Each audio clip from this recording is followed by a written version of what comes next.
mar Gavanas nitire kod Romo e gwenge ma Naivasha wang'ie mago matimre kanyo. Gavanas odiochieng' ma kawuono bag romo e boma ma Naivasha karo mar chano chenro mag tich mana jombe ariyo kende tok chamo mar apis. Moko kuom gik ma koro gitwak e oting'o tiyo kod omenda kanyakla kod gope mokwako counties ma pacho ka. Wawinje mago mane timore e boma ma Naivasha.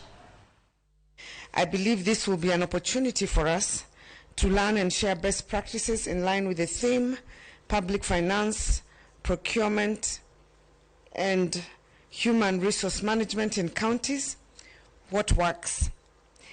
This retreat will focus on 3 thematic areas, which is the public finance, procurement, and human resource management.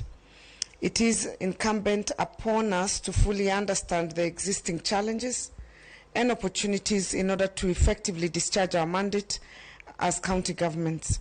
It is our core responsibility to ensure efficient and effective service delivery to all our citizens. Fellow Excellency Governors and Deputy Governors, it is a great honor to have these key institutions here with us today. We cannot fail to recognize their efforts in supporting devolution since the inception of county governments from 2013 to date.